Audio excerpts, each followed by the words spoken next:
A big part of this event is the conversation in the community that continues to be built, right? Like it's an amazing and a special thing that's happening. So welcome back, everyone. Now we're going to move into our plenary panelist portion of today's event. I'm pleased to welcome three speakers that will share a bit of their vision surrounding this year's Roundtable theme, again, of Rooted in Our Mission. Afterwards, we'll follow up with a question and answer session with today's speakers. So jot down your questions you might have. You can also submit them through the Whova app, and then we'll pass the microphone around at the end of today's session to get some questions answered from the floor.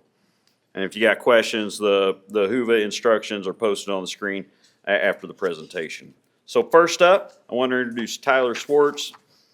Tyler is responsible for implementing the Conservation Federation of Missouri's mission, goals, policies, and procedures with respect for Missouri's rich conservation heritage. He serves as CFM's executive director, the editor of CFM's publication, Conservation Federation. He has lived his entire life in Missouri and brings passion, experience, and sound judgment in protecting and promoting our wildlife and natural resources. Today, Tyler will speak to the mission's pillars of stewarding Missouri's natural resources. Tyler?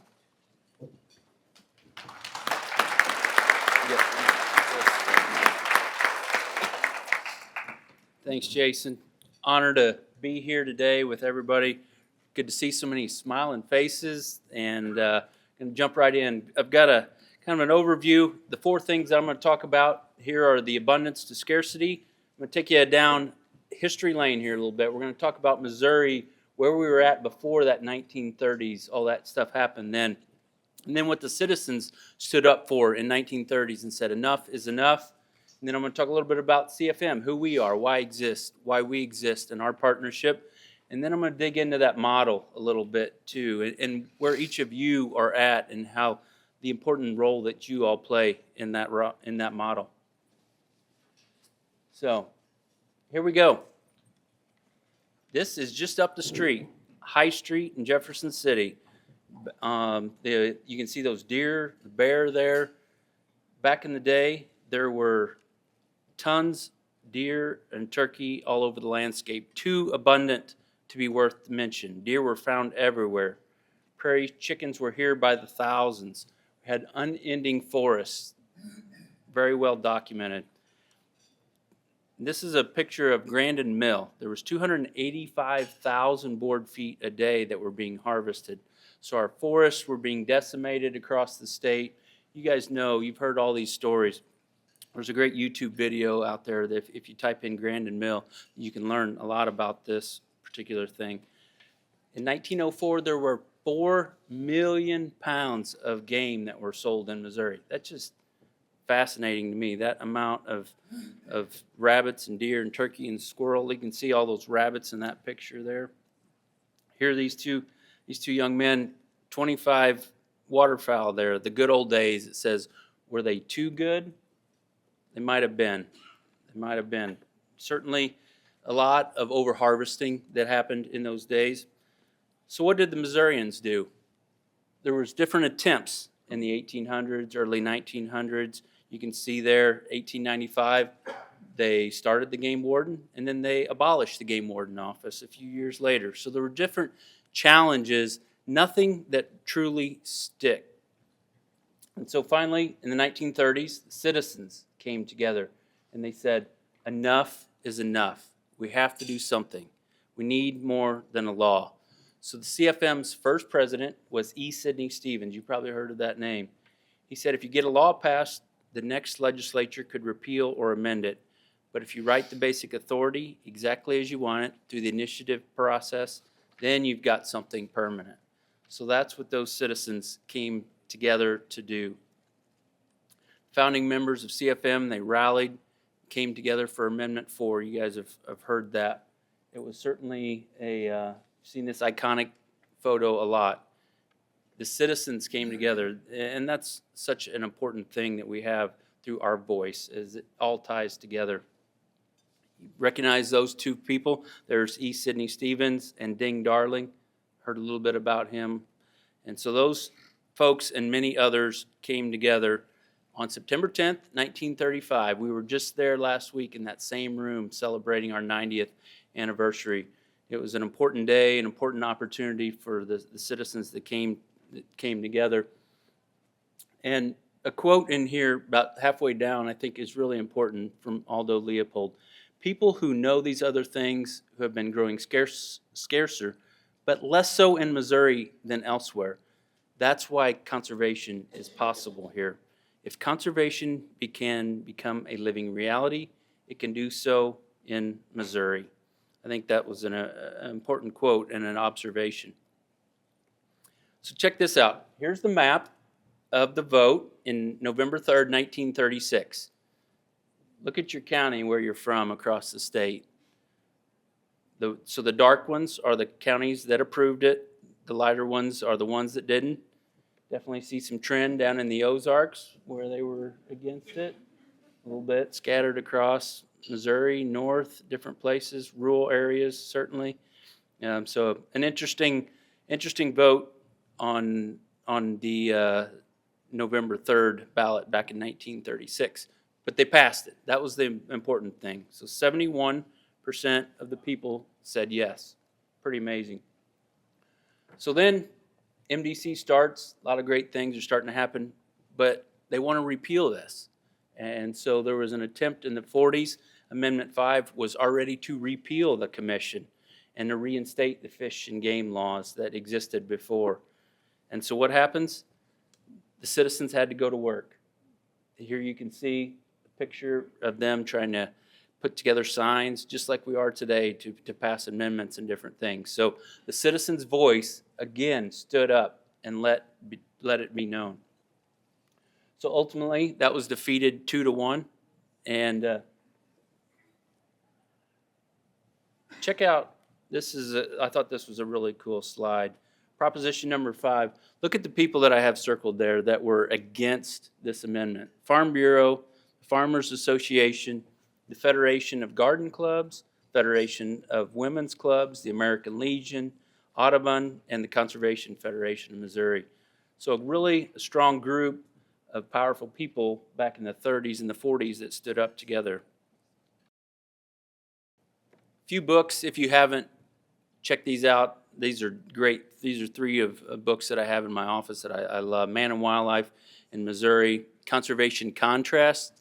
That one takes a look at the first 30 or so years of the department, and then the first 50 years does a nice job of chronologically looking at MDC over those first 50 years. So 3 good books to if you like the history of stuff.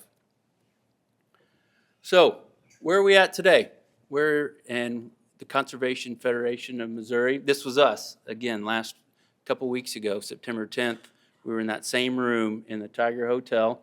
We unveiled our new logo and our new seal. You can see those there. Great opportunity we brought all our affiliates together. A lot of things to be proud of on that day. CFM is the largest citizens conservation group. Our slogan is the voice for Missouri outdoors. Our mission is to ensure conservation of Missouri's wildlife and natural resources and our preservation of our state's rich outdoor legacy through advocacy, education, and partnerships. And so I'm going to briefly touch on each of those. We have 7 staff. Several of them are here. We've got a booth out there. Be sure to come by and say hi. A board of 42. I see several of our board members here. Thousands of individual members, and a lot of you out there are affiliate members, over 105 organizations. And we are really proud of you guys, and we are proud to be that voice of Missouri outdoors. And that partnership really means a lot to CFM. We're proud to be that big tent, but it takes all of you to be able to make our voice be heard loud and clear. We also have 80 business partnerships across the state through several of the businesses that support us and help us keep the lights on. Okay, so I'm going to touch a little bit on some different advocacy stuff because this is really what sets CFM apart and I'm really proud of. We work on state bills, federal bills, different legislation. In the Capitol, we have a Conservation Day. Several of you have been there. We testify in hearings in the House and the Senate, work on federal bills, policy. We pass resolutions, and so a lot of strong work that we do is so vital to what we're trying to accomplish together. And I look back at Senate Bill 105 last session that we passed with the invasive species bill. So many of you came and testified and supported that. And people get scared thinking about the Capitol and politics and the stuff that you see out in Washington, D.C. And yeah, some of that stuff goes on, but I want you to understand, I want you to know, there are some really good people trying to do the right thing in the Capitol. And so it's not all scary. It can be a little bit sometimes, certainly, but it's important work and it's vital. And CFM is really proud to be able to make our voice heard in the Capitol, because it really does take all of us making those calls, those phone calls, those contacts, that stuff. It matters and it makes a difference. I could tell you stories and stories about how senators and reps come up to us and they understand the importance of conservation and they understand what it takes to preserve our natural resources. So thank you if you have taken action and continue to engage in that process, because it's really important. I also got to mention the 2 dedicated sales tax. You know, we all know the conservation sales tax, but I also want to give a shout out, and I mentioned to our Parks and Soil sales tax. I see our friends over here at DNR and Missouri State Parks, and I started my career with Missouri State Parks for 10 years, and I saw firsthand the importance of that tax and what that means. That 1/10 of 1% that goes to Parks and Soils is so important. It is so vital to our having free state parks and the boat ramps, all the wonderful things. And when I go across the nation to different things, it's interesting to see how jealous people are of our 2 dedicated sales tax. We're the only state in the nation that has these 2 sales tax. And so we got a lot to be proud of, but we also got a lot to protect in these. And so we're coming up on an election next year in 2026. And so it'll be Amendment 1 on the ballot. We're not sure yet which one it'll be. It'll be on August or November, but we're started. We're kicking off a lot of our awareness. We're going to have a Zoom call later this month, which you partners will be invited to, and we're wanting to get you guys aware and making sure that all of us have to be saying the right message and pulling in the rope. This is going to be an important initiative. 2016 passed by 80.1%, so that was very impressive. We've got the bar's high. The bar is super, super high, but we're going to get you engaged and informed, and we're going to do everything we can to pass it again, and we will. We held a fundraising kickoff September 11th, a couple weeks ago, the day after our anniversary, to get things going. And so Farm Bureau and CFM are the co-chairs of this, but also that doesn't mean we don't need everybody, all right? We need everybody working on this Parks and Soil sales tax. So I had to say my plug about that, because anytime I get the mic in my hands in the next 14 months, you're going to hear me talking about Parks and Soil sales tax renewal. So I appreciate everybody's efforts that can really help to do that. Next thing that CFM focuses on is education. And the one thing that I really want to talk about at our cool program is our Conservation Leadership Corps. And if you haven't heard about this, it's for high school students through junior, through college.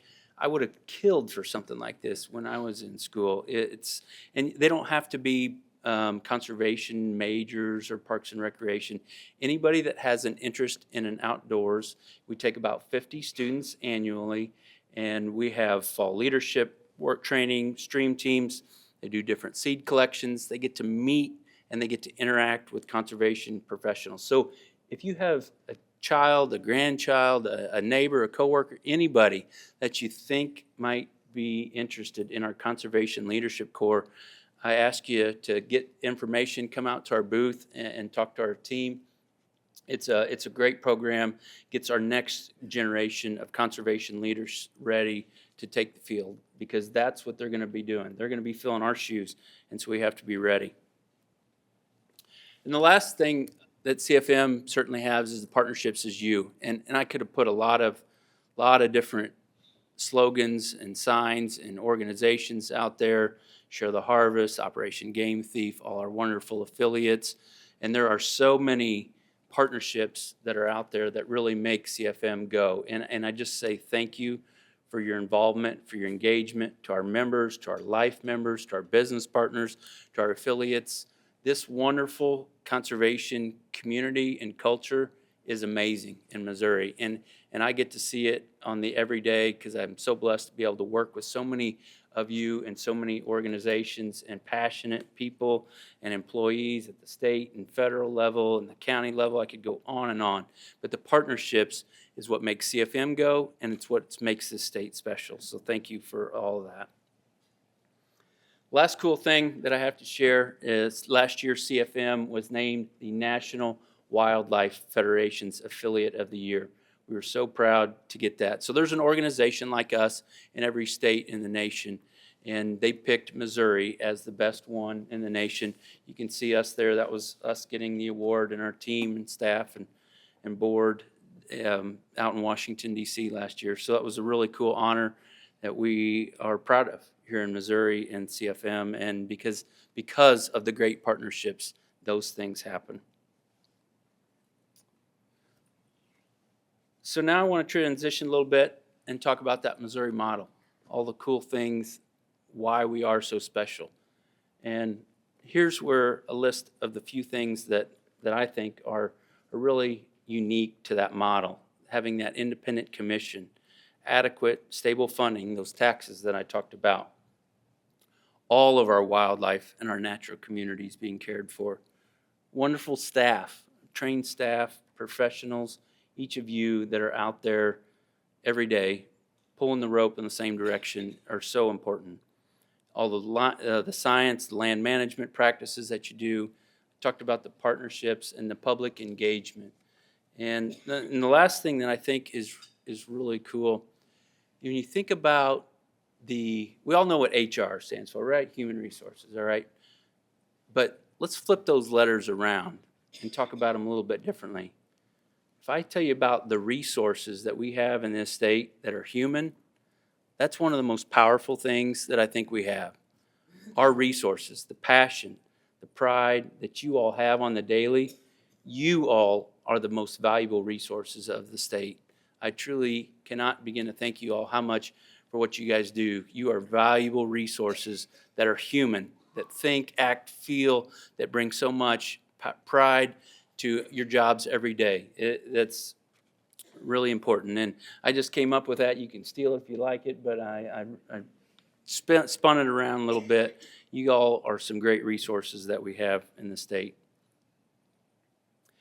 And the last thing that I certainly want to share with you all, and this is my last slide, and I challenge you this week as we talk about roots, depth beats width. I challenge you to go deep this week, to have some good conversations. I challenge you when you walk out of here after these next couple days, at the end of this conference, think about those roots, how deep those go. And we certainly rely on the deep connections. And, you know, I think about it with our family, our friends, our coworkers, that gives us meaning every day.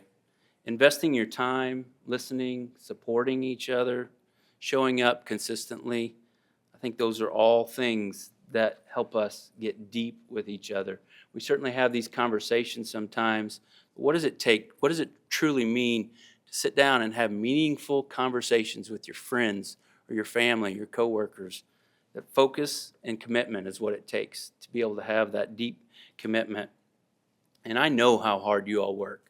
I know the grit, the pride, the passion, the perseverance. I know many of you in this room, and I know how hard you guys work day in and day out on the weekends, long nights. I look out here and I see these faces that are just committed to conservation and natural resources and parks, and I couldn't be more proud to be in this state. And I see you, I feel you, I know you. I know how hard you guys get after it in Missouri, and that's why we are the greatest state for conservation. And I know how busy life gets. Like it's the balance of life.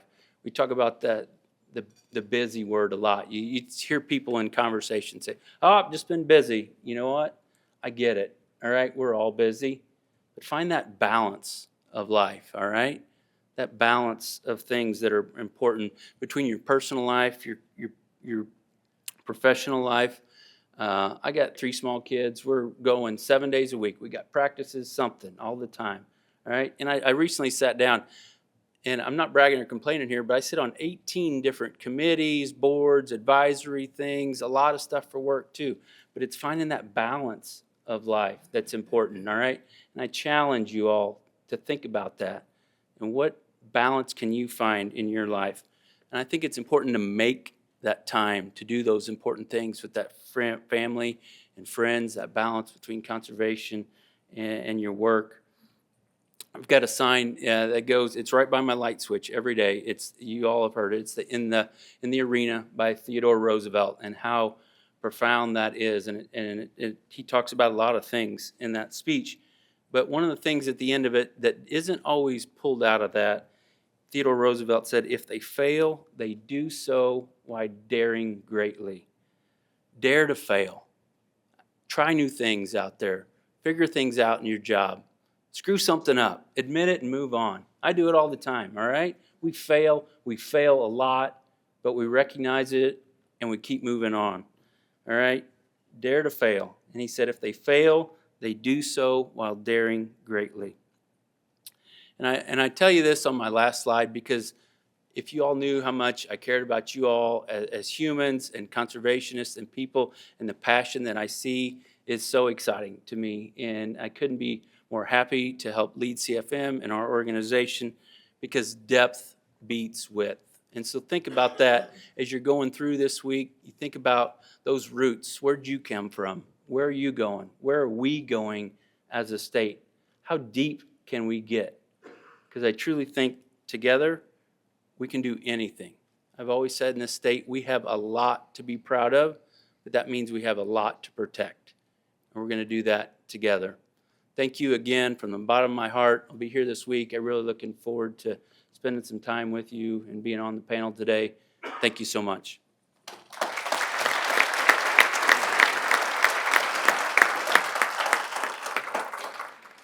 Yeah, thanks, Tyler. I appreciate those comments. And we think about the Missouri model as those structural things that have put us here, right? The constitutional amendment that establishes the commission, the sales taxes, those foundational things.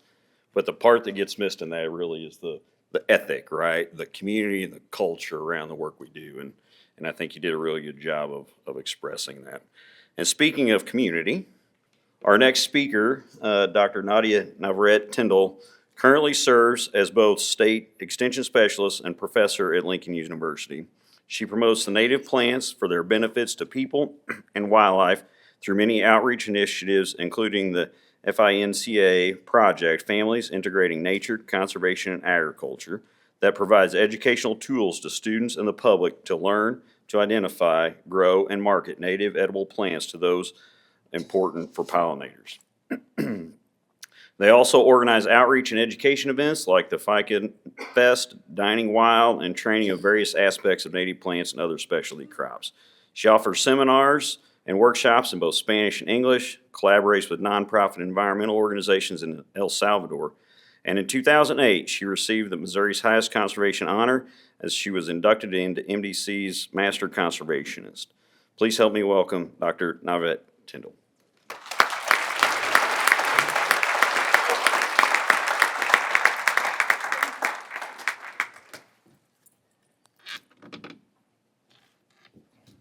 Hello, everyone. It's nice to be with a very friendly crowd. I know that many of you are already growing native plants, and if you're not doing it, I hope I encourage you to do it. In 15 minutes, I'm gonna try to say as much as I can. So starting with the title, we're connecting people to nature. This is what we do at Lincoln University. And just briefly, I'm just gonna try to go through just briefly on a few things that we do at Lincoln and why we do native plants.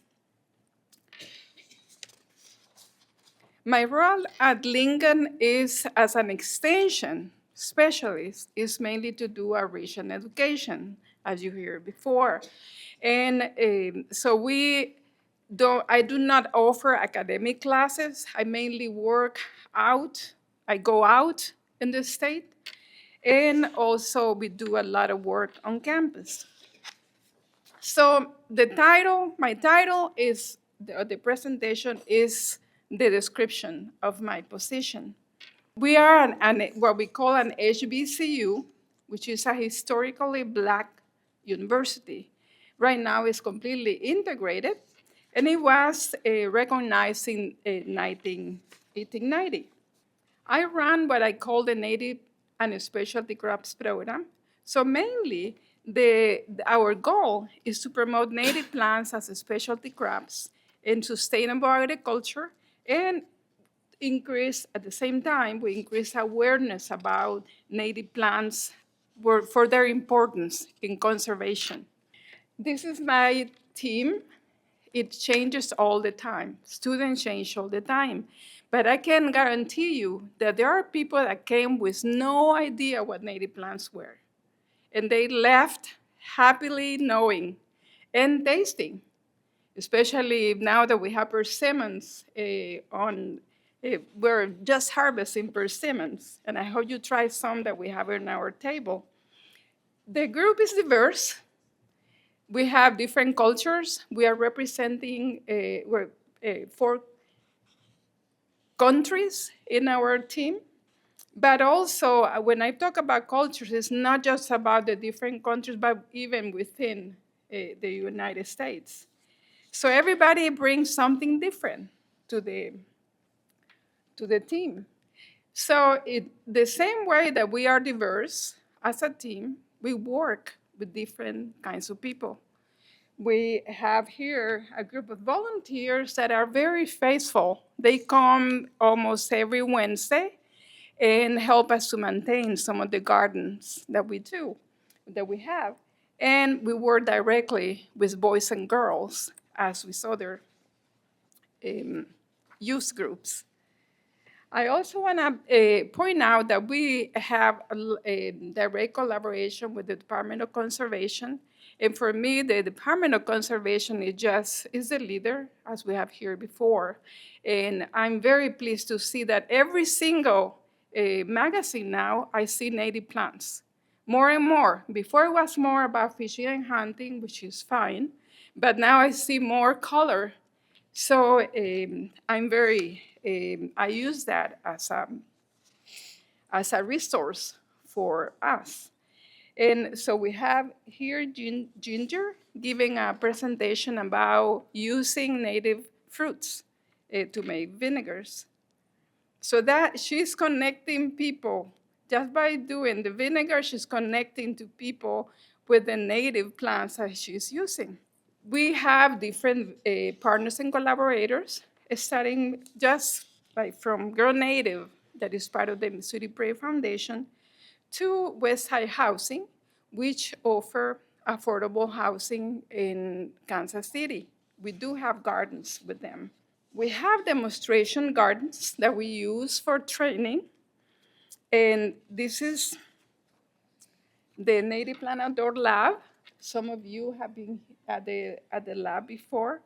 It is open to the public. This is I'm showing pictures in the summer. In the fall, look at that persimmon. It's beautiful.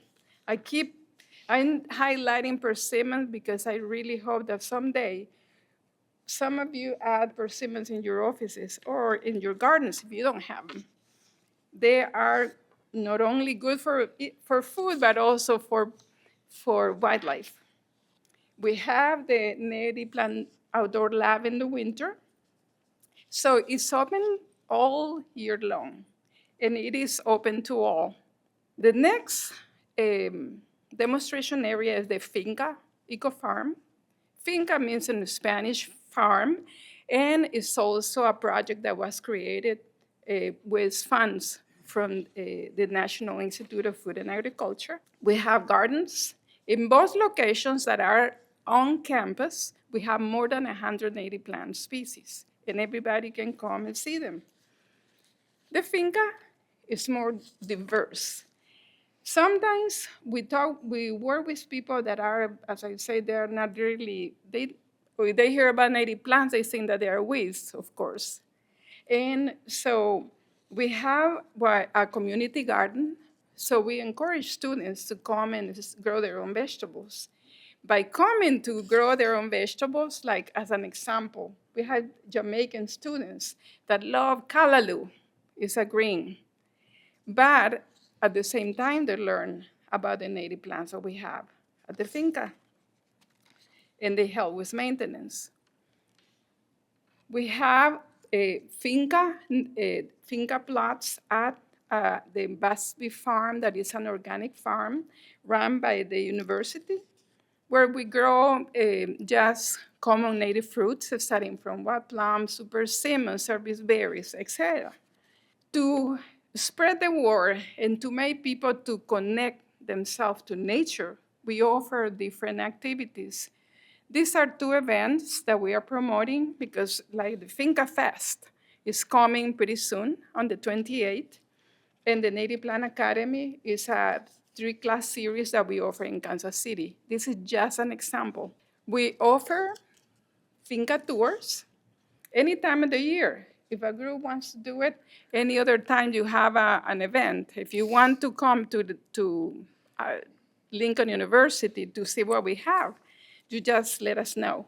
By having all these events, we have students, these two students are not even related to agriculture. They came to help us during one of the events.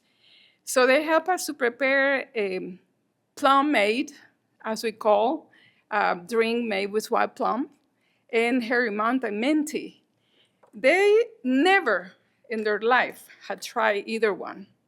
But by coming to a place where we have the demonstration, the native plant gardens, they knew at the same time how the plants look like, not just the tea. We work also with, I mentioned Grow Native. This is just an example of one of the tours that we had last year during their Grow Native conference, which again is gonna be this year. And this year we're gonna have cooking demonstrations. We also work with the community, be outside the university. We, in this case, we're planting a native plant garden with lots of native edibles. Here you see Patsy in the middle. Is one of the leaders of the community.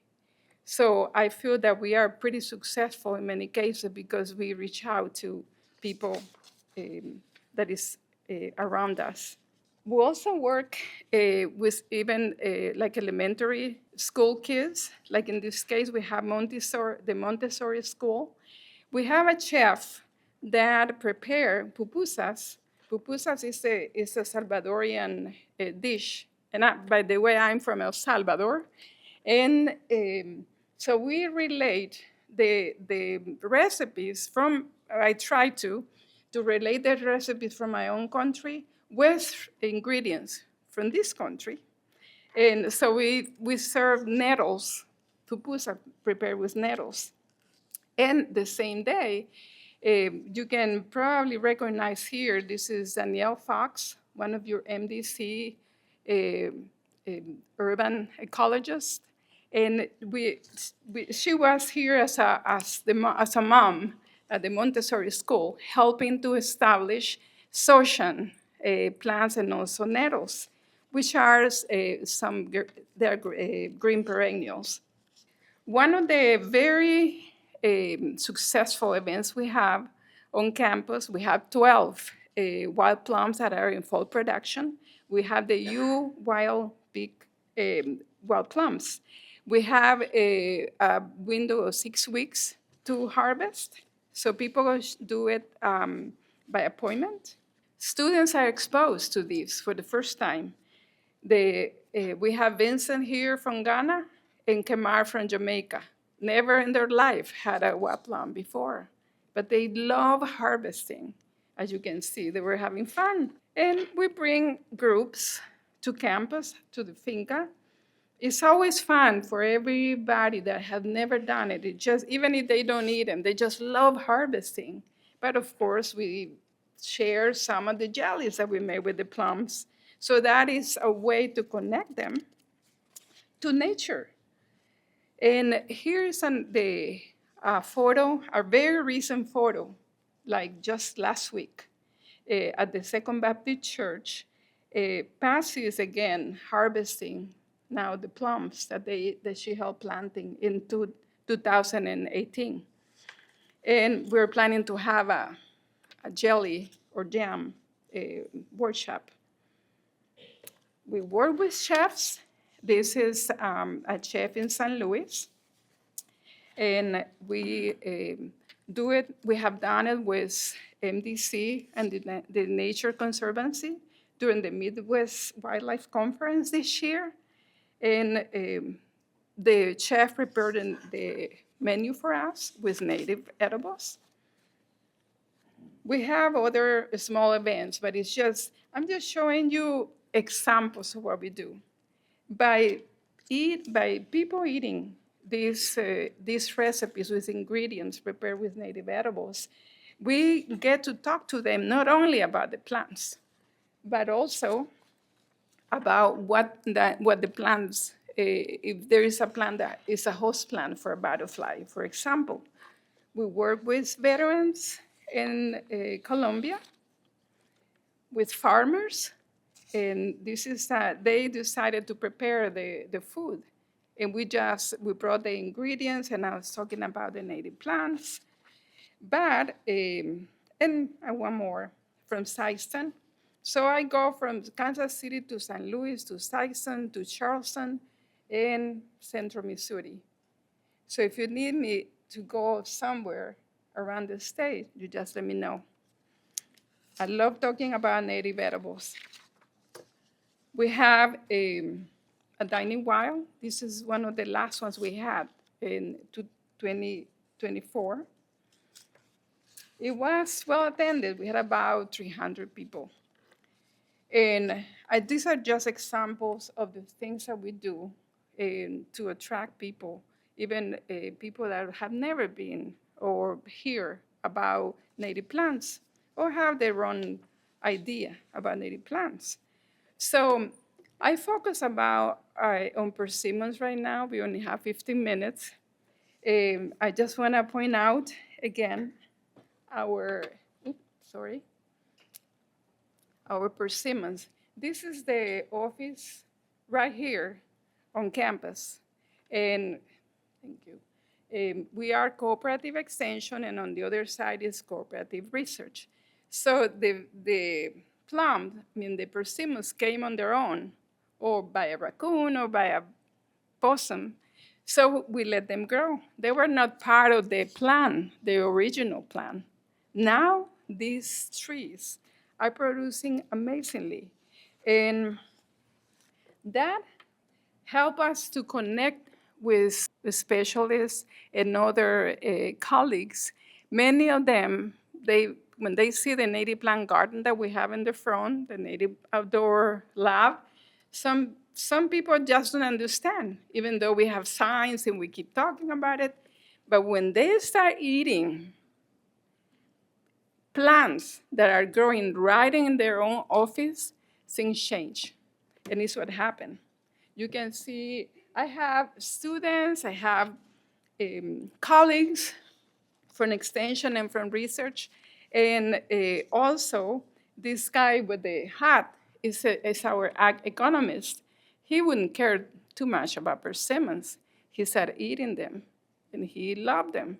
And then when I told him that they can sell at a farmer's market, and we actually did sell at the market on campus, and we were selling them for $4 a dozen.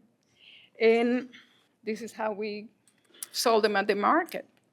And so we have so this guy, again, when he saw how much we could make out of a tree, and then he changed his mind. We had 2 volunteer trees in that garden, and he was sure that I was gonna get them and plant them in his farm. And now he does. So for me, that's a success story, because my own colleague didn't believe me, and now he believes. So the last 2 slides are about pollinators. We talk more about people, but the truth is that If we tell people, many people are really love pawpaws. I don't like them very much. But what I did is I knew, before I knew there were tasty or anything, I knew that they were the host plant for the zebra swallowtail butterfly. So I planted some at home. We do have them in Colombia. Now we have them at the finca. So when we talk to people about the pawpaws, they always hear the other story. They are also feeding the zebras.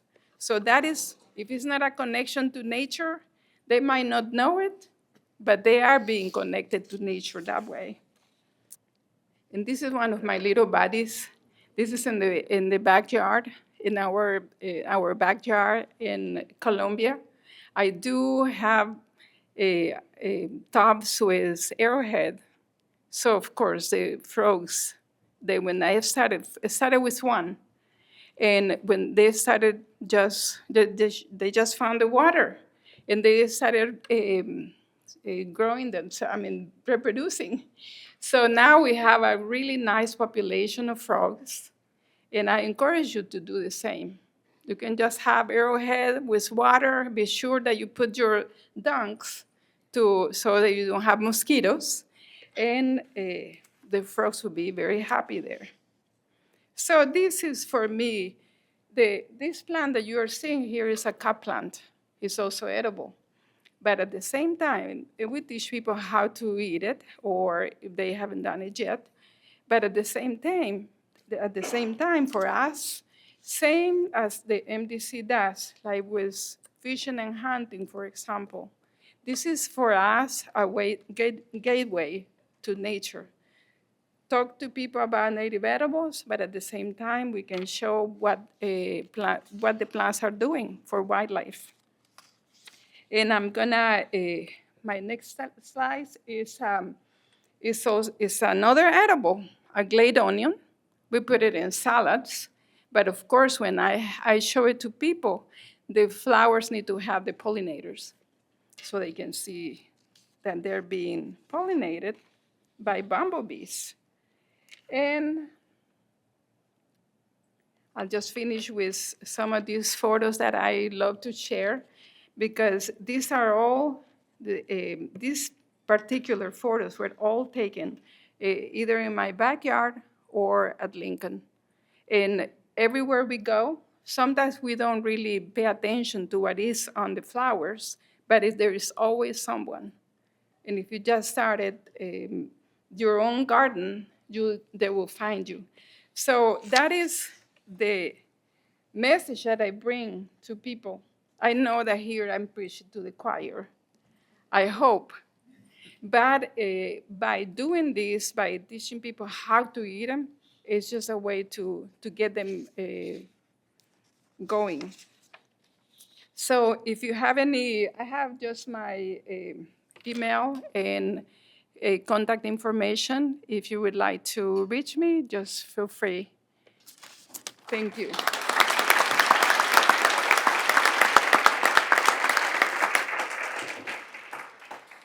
Thanks, Nadia. That was great. I got to admit, I love the changing hearts and minds with persimmons.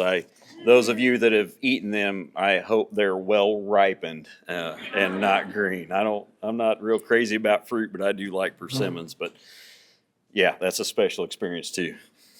All right, so our next speaker is Taniya Bethke. Taniya currently serves as the Director of Operations with the Council for Advancement of Hunting and Shooting Sports.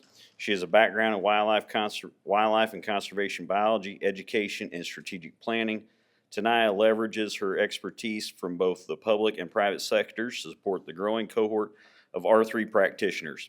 She assesses R3 needs nationally and responds to them by providing professional development opportunities, co-facilitating and reviewing R3 planning efforts, designing meaningful R3 implementation and evaluation processes, and assisting the development of international partner engagement strategies. Please help me welcome Taniya.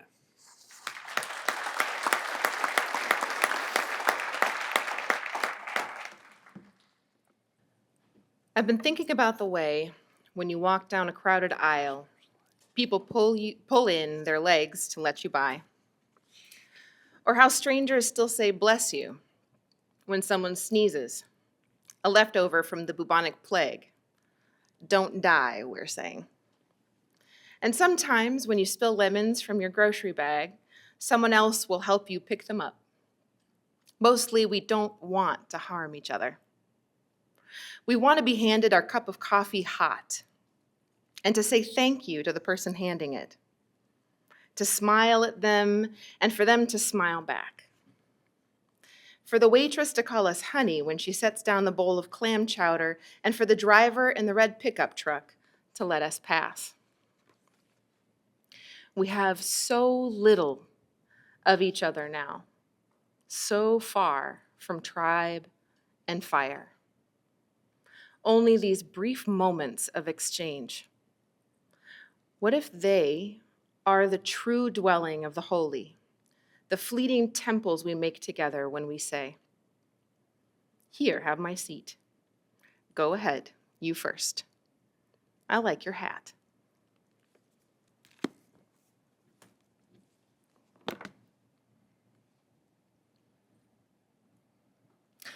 That was a poem called Small Kindnesses by Danusha Lamaris.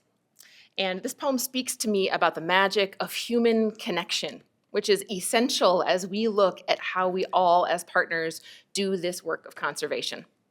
To me, it's when we maintain good relationships with each other that we also are able to build public trust. So my presentation today is going to be looking at public trust through the relationship we all have with each other. Before I get to that slide. Also, I learned on the way here for this conference how important first impressions are, and I want to just talk about that really quickly. So I thought I'd kick off my presentation sounding really poetic. That's really important.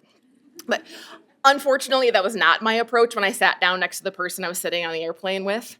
I took my seat and I looked at my seatmate and I went to hand them the other half of their seatbelt. And I meant to say, "Here you go." But instead I said, "I warmed this for you with my bum." And she immediately put in her headphones. So lesson number one, as someone who will be talking about partnerships and the importance of relationship development, is first impressions count. And I can see Director Sumner is really questioning my presence here today. But anyway, I am so happy to be here today and to have this conversation with you all about how we develop relationship with one another to do this work of conservation. The presentations that have come before me have done an excellent job of diving into what I like to call the 3 H's. We have started off by honoring our long and storied and not always perfect past. And then we've gotten into and wound our way through being honest about our present. And I will pick up the baton there.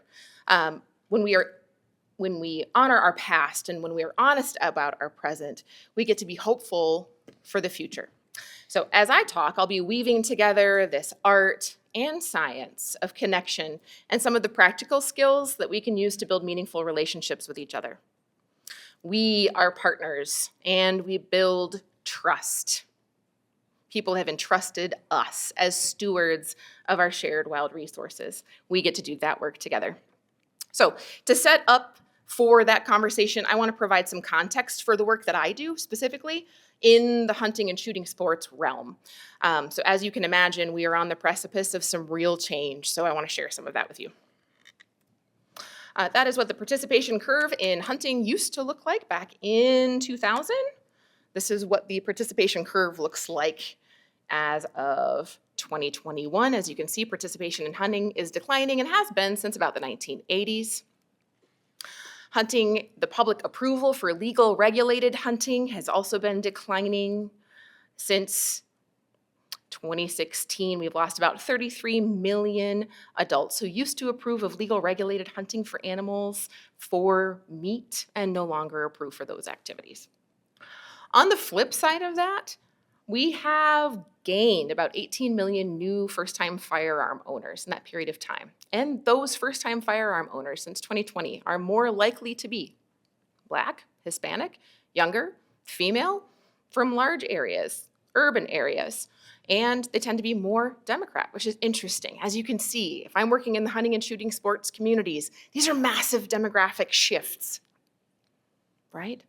if we're trying to be responsive to the communities that we serve, the pivots necessary in order to be responsive are massive. That also means that 3 out of every $4 that pays into the excise taxes that feed the Pittman-Robertson Fund, that funds a huge chunk of conservation, are paid for by firearms and ammunition purchases that have nothing to do with hunting activities. Again, constituent shifts that we're experiencing right now are massive and pivotal. So you can see how this national context around conservation, hunting, and shooting sports is evolving. I want to keep adding to that picture, though. There are more dynamics at play that are fascinating to me. The U.S. Census Bureau, according to the U.S. Census Bureau, we're seeing a landmark shift in demographics as well. As early as 2045, we will see the U.S. population become minority white. As of 2020, folks under the age of 18 already became minority white, and 18 to 29-year-olds are on track to become minority white in 2027. So, at the same time that younger generations are diversifying rapidly, older generations are aging out and retiring at never-before-seen rates. 2025 will see more people reach the age of 65 in 1 year than ever before. Ever before. Can I echo it like one more time? Ever before. This has implications for our conservation workforce, for coaching up the bench of conservation professionals, for the availability of experienced volunteers, and has major ramifications for landowners.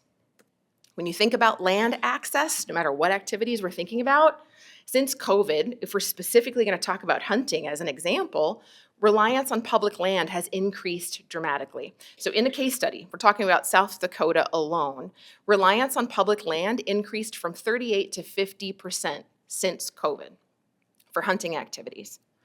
And access to places to hunt ranks in the top 5 barriers to participation in hunting. So as we think about folks aging out of land ownership and inheritance of land within families and this massive transition of land ownership and how important land access is to different outdoor recreation activities, including hunting, these transitional times are huge and upon us.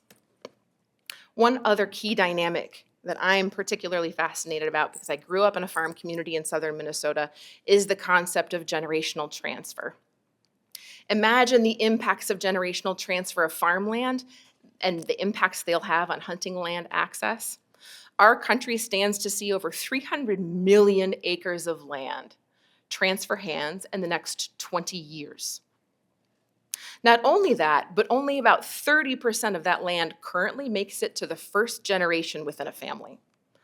And only about 12% of that land makes it to the second generation within that same family. With all of the remaining land often is sold off to larger corporate farms and international corporations.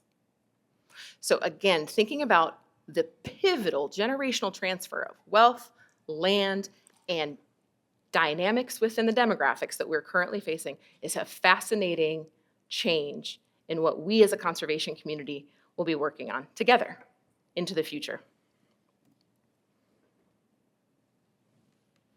So this is our community right now. This is our current voting and purchasing public. These are the publics for whom we hold wildlife and wild spaces in the public trust. To solve the problems of tomorrow, we require the vast, untapped expertise locked in the minds of the people that are in this room right now and people we have yet to meet. Which is why in my role as Director of Operations in the Council to Advance Hunting and the Shooting Sports, I have the privilege of being a connector. I build bridges between communities through partnerships, sharing of best practices, and supporting the growing community of R3 professionals. R3 is the recruitment, retention, and reactivation of hunting and shooting sports participants.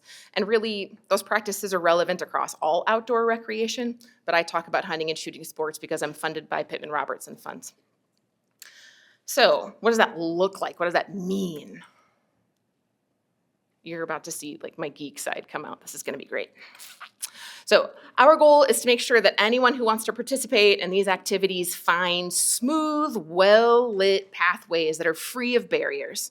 So you come in, we've done all the work so that there are no stumbling blocks. We've done our research that the barriers are addressed and that there are obvious next steps, smooth pathways, right?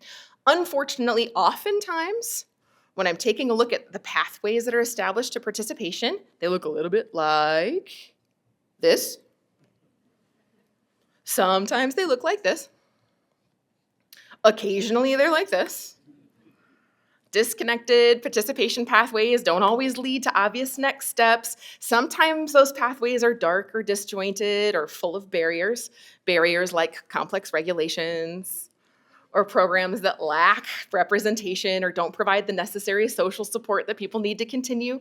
Sometimes there's really clear or unclear communication about where to go to recreate, or not enough time or knowledge or skills shared with people. And folks fall off their participation pathways and organizations never get them back. That's not the point though, right? Our point and our goal is to make sure that we address those barriers ahead of time and that we have smooth pathways to participation. So I worked closely together with conservation organizations using this model right here. This is called the Outdoor Recreation Adoption Model, or the ORAM, to make sure that we've paved these pathways, made them really smooth, and to also make sure that all of us as partners know where we fit, what step of this pathway we all fit in to support participants from their very, very, very first trial of whatever activity they want to do for the very first time, all the way through to becoming a lifelong participant in that outdoor recreation activity. The big thing here also, how this supports us as partners, is that it helps us figure out what our roles are, where we can work together to fill gaps, and where we can stop duplicating effort. It's a big deal. So, how do we do that? Well, it's about filling the gaps. When we work together and increase our awareness about what we are achieving individually, we have the opportunity to work together, fill in the gaps together, align with one another. So oftentimes I will get together with organizations and ORAM map. I'll actually be working in a breakout room tomorrow to do this activity hands-on. When you map out a customer journey or a person's pathway through outdoor recreation, this is what it looks like. There's recruitment, retention, and reactivation. And if you look up there, spoiler alert, we're all doing recruitment. But that's not necessary. Let's knock that off, all right? We have an opportunity to complement each other's effort. I encourage every group that works on similar activities to get together, identify what we have to offer, where the duplication of effort is, and where the gaps are. We can intentionally strive to redistribute effort together. Who can focus more on retention? Who has access to volunteers? Maybe someone else has transportation available to help get people to where we need to go and address specific barriers of the participants that we're trying to reach. Work together to remove duplication and fill in the gaps. We don't all have to do everything. Next, an example of folks that have done this really well are a group in Texas. Texas has created a really trusted partner network that turns to each other for resources, not just to the state agency. In addition to that, they meet with each other quarterly to coordinate efforts. And they are also replicating an effort that was piloted by the Arizona Outdoor Skills Network.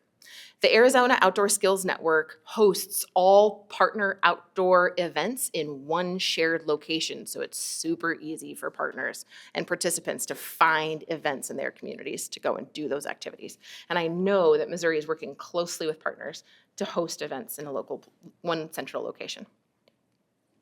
Another piece of the recommendations that I would share is to use data, not assumptions, when you're starting to create solutions for the communities that we serve. We as humans are notoriously unreliable at gauging ourselves and others. Like, we all think we know. Like, we really, really, really think we know. And we don't know so hard. Our brains actually have systems where we're like, we are so incompetent sometimes that we think we're geniuses, the Dunning-Kruger effect. Or when we have situations where we're actually so overqualified we doubt ourselves, imposter syndrome. Or psychologist Daniel Kahneman documented how our brains reliably exaggerate the negative perceptions other people have of us by 50 to 300%. So just trust me here. Use data, not your assumptions. Gather as much data as possible to base solutions off of and build solutions based off of good information. Next, in the pursuit of gathering good information, I sat down over an unreasonable amount of chips and queso with Julie Thorstensen, who's the CEO of the Native American Fish and Wildlife Society. And I asked her about relationship development. And her best advice for me was to spend more time listening than talking. And to always ask good questions. Like, listen, I am a Midwesterner. I grew up on a farm. I can talk about the weather for days. Don't waste your time asking questions that don't matter. Spend time asking questions that matter and listening to people when they tell you what they need and creating solutions that matter. And nothing says you matter more than being seen, heard, and understood and having what you shared incorporated into something meaningful. Next, once you've learned what people need and are ready to start creating solutions, make sure the groups of folks you're serving are part of the creation process. Co-creation is a powerful relationship building tool, and it embodies the phrase, nothing about us without us. This goes back to, we're not building things based on assumptions, that we're co-creating solutions, we're doing good, meaningful relationship and partnership development. A great example of this, the state of Kansas worked very closely with tribal fish and wildlife agencies to co-create an indigenous hunter education class. They certified hunter education instructors together. They built traditional ecological knowledge into the hunter education course and certified students together. A phenomenal solution to spreading good safety strategies about hunting to a broader constituent base. Additional strategies like this that were co-created are things like the Wild Ohio Harvest trailers that bring wild game food prep options through in trailers on wheels to any community that wants it, making it accessible to urban and suburban communities.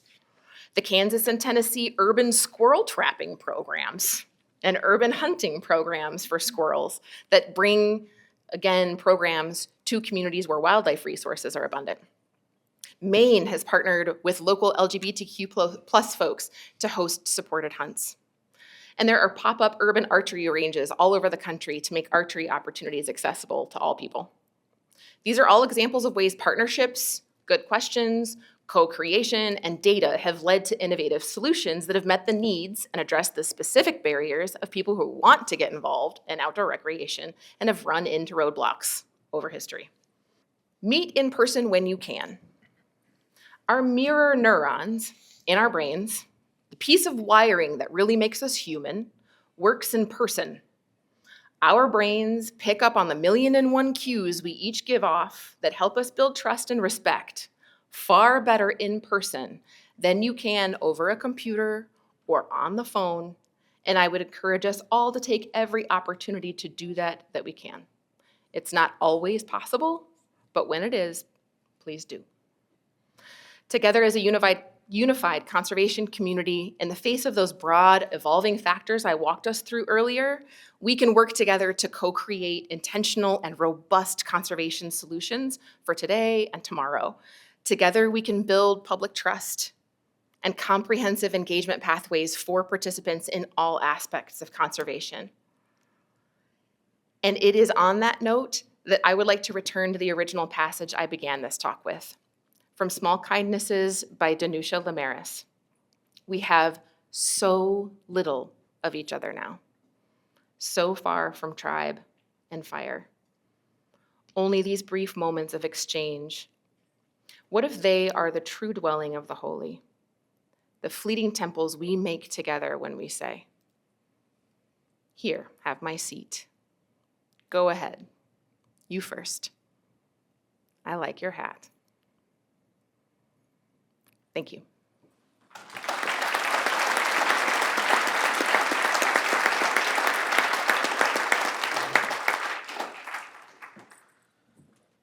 That was great tonight. I knew exactly what we were getting ourselves into when we asked you to be here, and that's exactly what it was. I also have to admit that I do sometimes slip into that negative perception thing when you do that thing you're not supposed to do and fall down that dark hole of the social media web forums. So in terms of perceptions of you and your agency, but we will move forward. So we'll begin the question and answer portion of this plenary. As you all have the opportunity to go into the Hoove app if you so desire, enter your questions. We'll work our way through those. We'll have some mics moving around the room as well to ask some questions. If folks have them and don't want to put them into the app, I have a couple questions I'd like to start with. But before we do that, I do feel there are a few special introductions I would like to make. One of those was an individual that Governor Kehoe mentioned previously, our newest member of the Conservation Commission, Frank Kersey. Frank, if you want to recognize yourself. And Frank's sitting at the table with our esteemed team of deputy directors, Aaron Jeffries, Laura Conley, and Andrew Bond. And I hope he's still here. I know he was earlier. DNR Director Kurt Schaefer is also with us, so thank you, Kurt, for being here. All right, so let's jump right in. Yeah. Okay, how can partners balance the need for conservation outcomes with community development, recreation, or economic growth interests? I mean, this challenge, right? How to balance multiple interests with limited resources and limited time. And I think it starts with just recognizing that as an important outcome and trying to build that into our systems. I mean, just kind of intentionally working to expand what conservation success looks like, I think, is the first step. It can't just be about the critters. It has to be about the overall health. It has to be about the human community. And I think it's about balancing the short term and the long term. Systems thinkers lots of times talk about the creative tension of holding in balance the current reality and the desired and future outcome. And I think that's what we have to get better at and be more intentional about. And Taniya's presentation actually starts to give us a roadmap for doing that in any aspect of conservation, is working more closely with each other, identifying what our individual goals are and how those relate to our shared goals, and then designing strategies to get there. So it's more work on the front end, but bigger impact on the back end. Thanks, buddy. Tyler, as a, CFM is certainly an affiliate organization. You have many partnerships. So I guess the question is, what role do cross-sectional partnerships play in expanding our conservation impact? Good question, Jason. Two things that really come to my mind are communication and collaboration. And when we can all come to the table to have those discussions, and Taniya just talked about it, when we're there and being present and being able to share information, good things happen with our results. And so it's important to be heard, to be listened, and to be at the table. So we're making sure that good outcomes can come for our state and whatever project we're working on.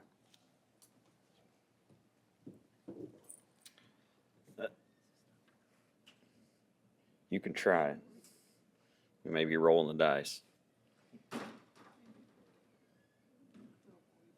Okay. Nadia, we've certainly seen this growth and interest in native plants, native planting, and foraging. And you talked about a lot of the events that you guys are doing. You're seeing a lot of attendance at those. I guess, what do you feel is the driving force behind that? What is it about native plants and edibles that's really engaging to people?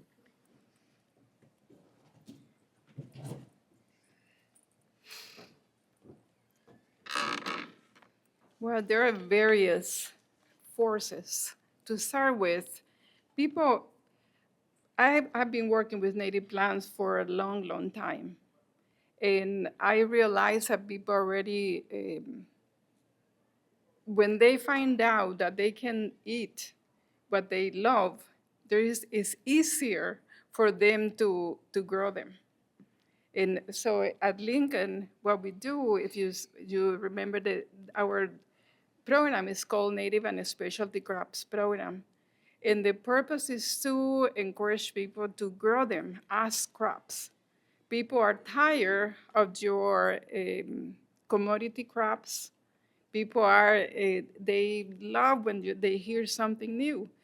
And I didn't have the chance to expand on the chef from St. Louis. He works with regular foods, but he works with community garden, people in community gardens. When he heard from us that we could start adding ingredients into the menu, he was so excited. And then we started learning, when people learn about the history, like we promote one plant that that I hope everybody grows it from now on. It could be as a perennial green, Soshan, is a Cherokee name.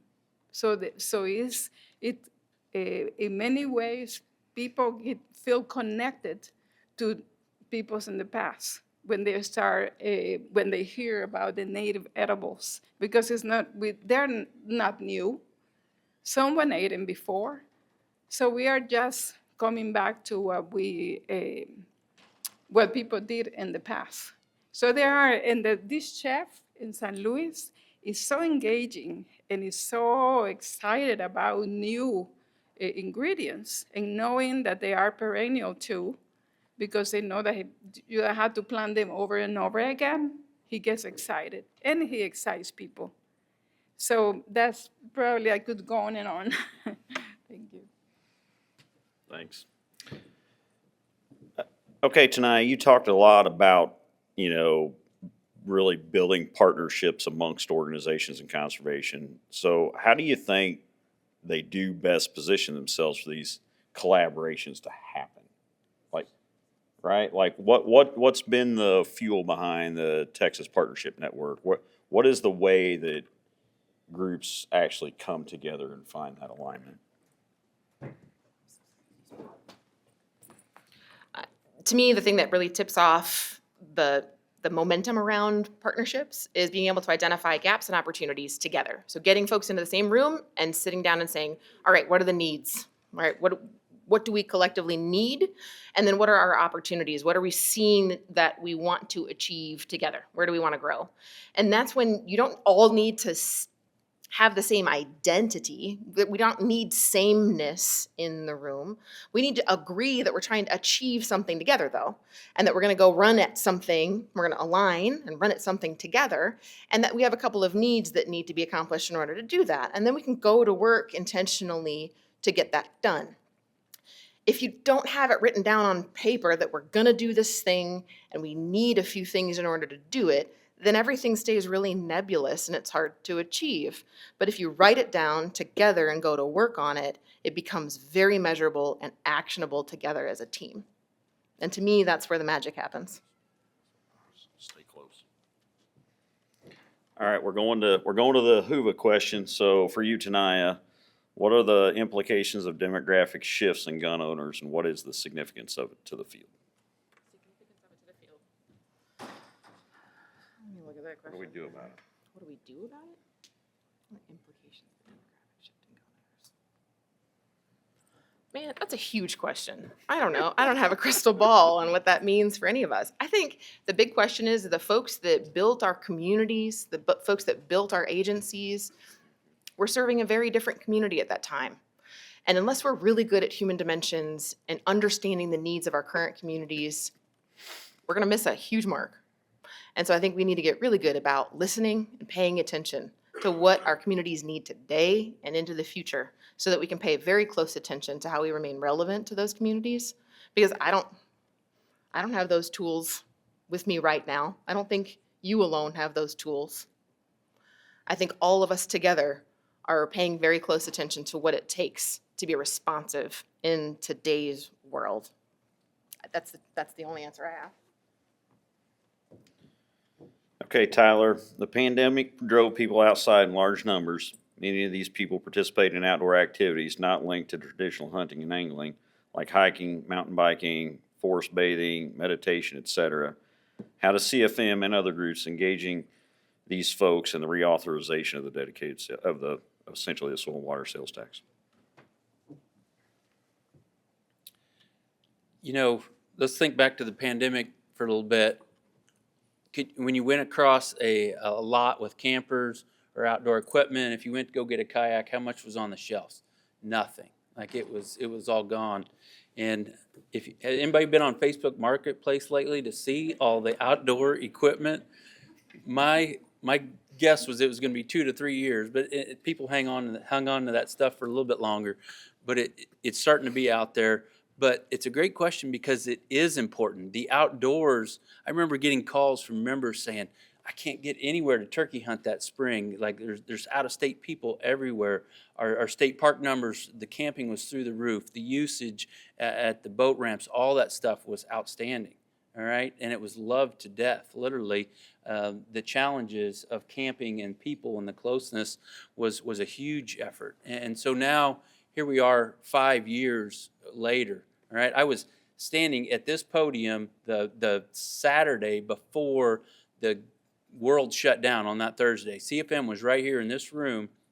I remember it like it was yesterday. And I talked about COVID. We didn't even know what it was. And by the Thursday after that, we were all at home working and trying to find that new normal. But the outdoors never shut down. And so I really commend the Department of Conservation, our state parks, our natural resources, because it took a lot of work, and the state government as a whole, like what can we do? What can we still do to recreate, to be outdoors? Because you guys were hit harder than ever, and we came through that and we learned a lot.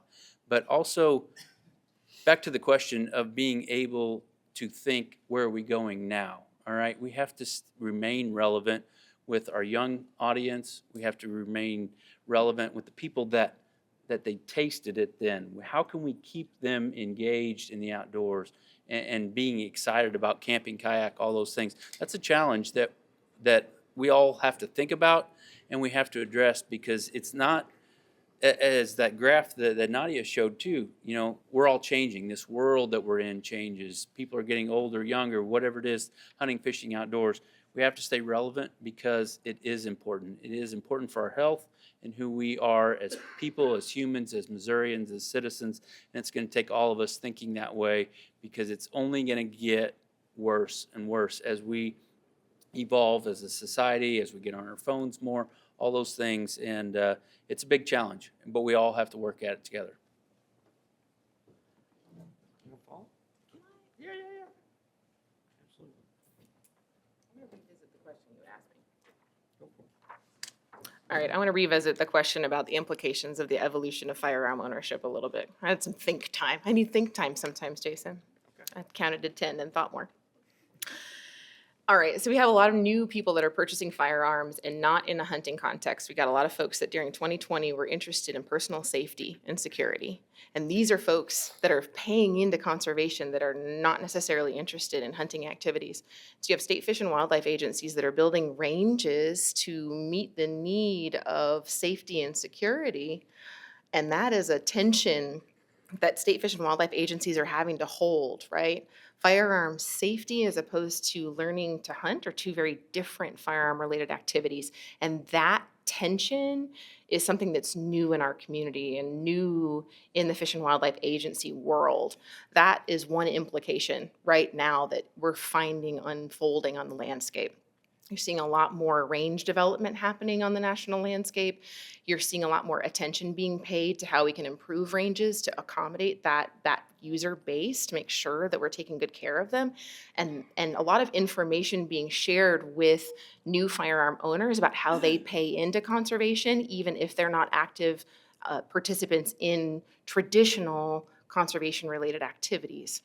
So those are some of the changes that we see since 2020.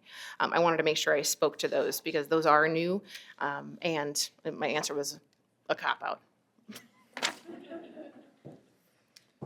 Well, in fairness, give you a little time to think about it. No, you're absolutely right, because it's a real issue we're facing in that it's not only the user base, it's that our ranges were not designed for that sort of use. And so we have had to face some hard conversations about the way that they're being used, the safety envelope around them, and some of the real hard challenges that exist there. Because, yeah, we definitely have seen that shift. They're no longer being used the weekend before firearms deer season to go sight in the deer rifle, right? So, yeah, it is a real challenge. Okay, Buddy, what would Aldo Leopold be most impressed with in the conservation and management in today's world, and what would he be most disappointed with? That's a great question. Probably lots on both sides of that equation. One thing that comes to mind is scale. So Leopold and his family purchased a couple hundred acres by the time he would pass away, and understanding how hard it was to care for any piece of land, whether it's an acre or 100 acres or 1,000 acres. And in the Prairie Birthday essay in the Almanac section of a Sand County Almanac, he talks about that we may never see thousands of acres tickling the bellies of the bison. And I'm guessing many of you are working on conservation projects that are at scale, that are thousands of acres. I don't know if you're reintroducing bison yet, but elk and species that need big home ranges. And so the fact that we have gotten to a place where society is valuing that and investing that is a real success story. And I think connecting on the previous question about how do we engage new potential advocates for conservation, whether it's kayaking or new gun owners, is connecting up their activities and their interests with conservation. And so even somebody who buys a firearm for personal safety, they might be very thrilled to know that they're also investing in conservation. So telling that story, developing that message, making them feel welcome then when they come to a public range, that in fact there's a conservation story there that they can connect to. It's going to be up to them whether they participate or not. And so I think that's also something to be really encouraged about. I mean, he intentionally thought he was writing his book for a minority of interests. And I think what we know now is that, in fact, most people, the majority of people, care about these things. The challenge still is that it's not really showing up in our politics in terms of voting for public investment. And that's another reason why Missouri, the show me state, gets to show us the way again next year, is passing the parks and soil sales tax is a demonstration of how powerful this stuff is and the public support behind it. And again, it shows other states that this Missouri model would be possible, that it could be exported, and that the rest of us need to show up and kind of make these things happen where we're from. So I think you'd be amazed at the scale, the extent of interest from native plants as kind of a source of food to large-scale conservation, but still a little disappointed that we're not seeing the overall kind of policy framework and public investments follow with that large-scale interest that we document is there. Okay, Nadia, this one's for you. How can we bring the principles of the NPOL to underrepresented areas?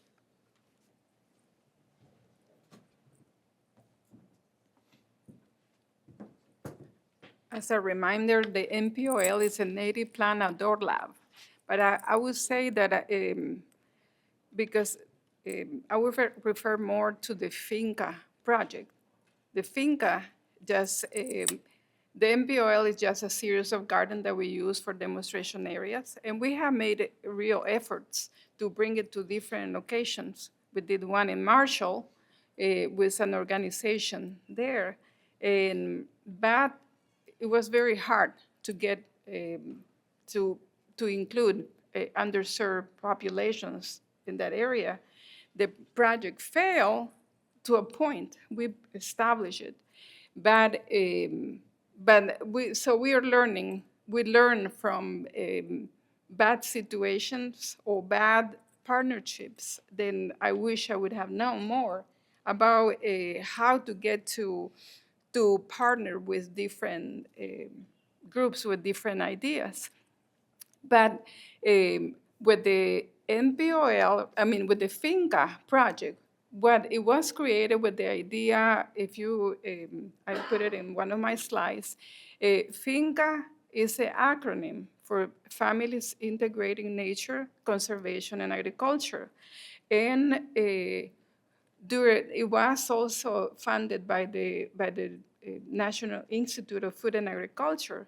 One of the goals that we had was to work with underrepresented populations. And we did work. We actually had two private fincas in the Boot Hill, in a very tiny, not even a town. They call themselves the village of Haywood City. And so we managed to do some of the fincas there, and there was a lot of involvement. And also in Boot Hill, we have one of the impact centers at Lincoln. It's like a branch for cooperative extension. We have one in the Boot Hill, one in St. Louis, and one in Kansas City. In the Boot Hill, we work directly with the impact center. So we did work. We have been working with underrepresented populations, but it's always, sometimes the problem is commitment. That might be, but we have tried. Okay, Tyler, I'm going to combine a couple of the questions here for you.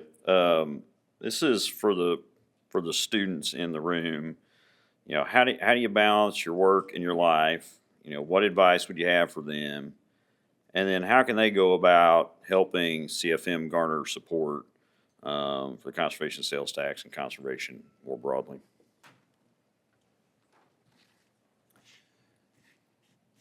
The first question, I think I go back to the two things that when I go to the universities and the students, talk to them across, and I tell them two things. I said, if you can do these two things in school, you can learn to manage your time, and if you can be a good communicator, you can do anything in life. And you think about that. And those skills that we learn in college, even though they're important then, they're still important today, all right?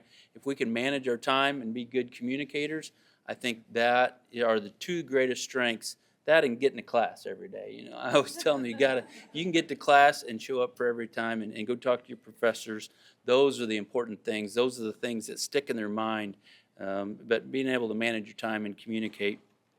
And the second question, with our Conservation Leadership Corps, it's so rewarding to see these students when those light bulbs come on and they get to engage with their leaders. But it's really important to be able, for us as professionals, to be able to show them, to be able to nurture them through that process. And so I see several of our graduates that are out here in the crowd.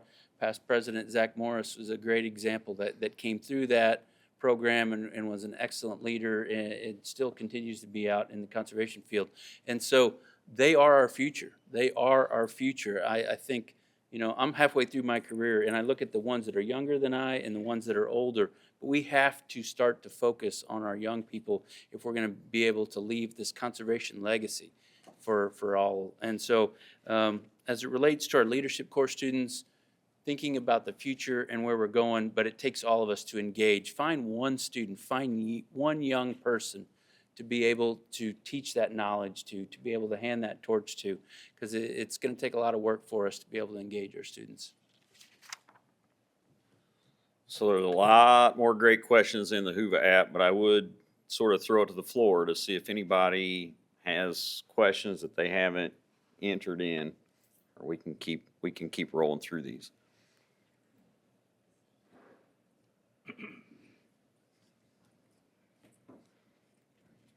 Okay. You gonna try? Okay. All right, Taniya, this next one is for you. It says, My wife picked up 3D archery shooting a few years ago after I expressed how fun it is. She has zero interest in hunting.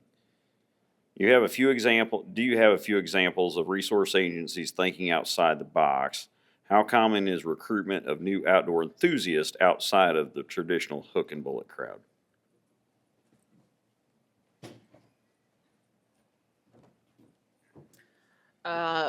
As the director of operations, I didn't start hunting till I was 33. I went on my very first dove hunt as a very pregnant 33-year-old woman. And so I think the storytelling that happens around different pathways into hunting and shooting sports, obviously we come from a community where you learned from your parents. You learned growing up in a community where you hunted or learned how to use firearms or did archery with your family. But the stories that are outside of that are not as often celebrated. And I think that's something that we do a disservice to, because there's so many different pathways into bird watching. There's so many pathways into camping. There's so many pathways into hiking. There's so many pathways into archery. There's so many pathways into target shooting, hunting, foraging, gardening that we can celebrate together as a community and tell. And so I would just encourage that person, please feel free to reach out to me and follow up with me after this. I'd love to talk more about other sources for stories and role modeling. But there are adult leagues out there for folks that are just interested in getting together to hang out and geek out about archery on Thursday nights, and would love to connect with you more about that kind of thing. Thank you. So this one's for anybody. What are some examples of a public engagement or programming that reaches the new audiences and changing demographics without alienating groups that have gotten us where we are in Missouri and continue to support our conservation goals? Any takers? You can all answer. I think that is an easy one. Native plants are more popular, more than ever. If you don't agree with me, say no. Well, for me, I mentioned that I can see the difference in like 20 years ago. People wouldn't hear me. If I say something about native plants, people might even not laugh, but simply ignore me. But now, when we talk about native plants, people want to know more. So I think, and it doesn't matter if you are with green or red or purple, native plants, I've seen that. It doesn't matter how you feel about politics. If you learn what they are that if people understand that they are important for pollinators, for example, I've seen that can unite people. And we've seen it at Lincoln. We don't discriminate, everybody's welcome. And I've seen different like ethnicities, ages, countries, and cultures. So that can be a unifier in our case.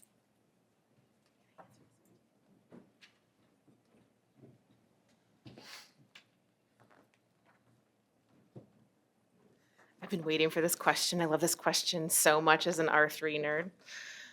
So in R3, we talk about recruitment, retention, and reactivation, right? But one of the biggest criticisms we get is, why are you just trying to make more hunters? Why are you recruiting so many more people? Why do you only want to make new hunters? And my pushback is always like, it's not R1. I'm not here to R1 people, I'm here to R3. And R3 is a benefit to all hunters, existing and potential, and target shooters, right? The kinds of things that we're working on are benefits to existing folks as well as prospective. And so when you talk about increasing access, that benefits people who currently participate. When you talk about mentorship programs, that benefits people who want to become mentors as well. When you talk about regulatory simplification, that benefits current participants just as much. It benefits folks who have lapsed because of complexity just as much as folks who want to get involved. So I love this question so much, because R3 is about taking good care of the people that are foundational in our organizations, as well as making sure that barriers do not exist for folks who are interested in getting involved.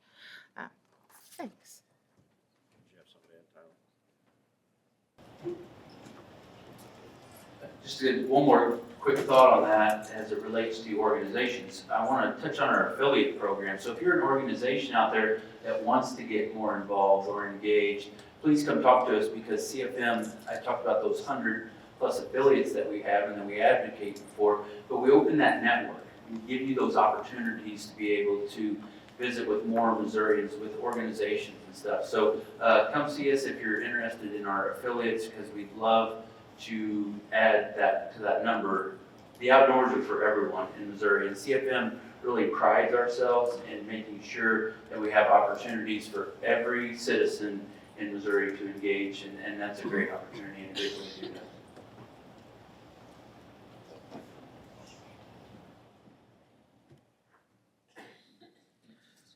All right, buddy, so I'm going to give you this next one. One Health applies to humans, wildlife, and our environment. How do we emphasize the ubiquity of this principle and its importance to the common layman? How do we emphasize that it really is about everyone and everything?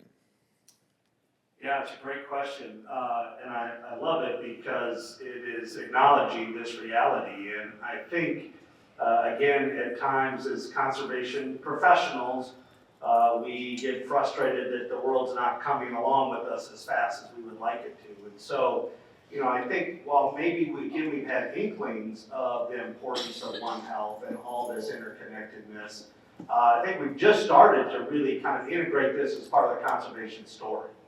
And so I think being mindful of it and finding ways to do that is really important, that we kind of weave this story of One Health throughout all of our conservation messaging.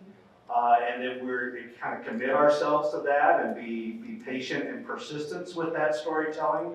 And then I think it's finding new partners. I'm going to tell a quick case story of what's happening in Cleveland. And I think it's an example that hopefully we could have more communities replicate. There's a land trust called Western Reserve Land Conservancy. And they work from increasing urban forests all the way out to protecting, you know, wildlands or conservation areas, including farmland protection in between. And Cleveland is a hotbed for biomedical research and application.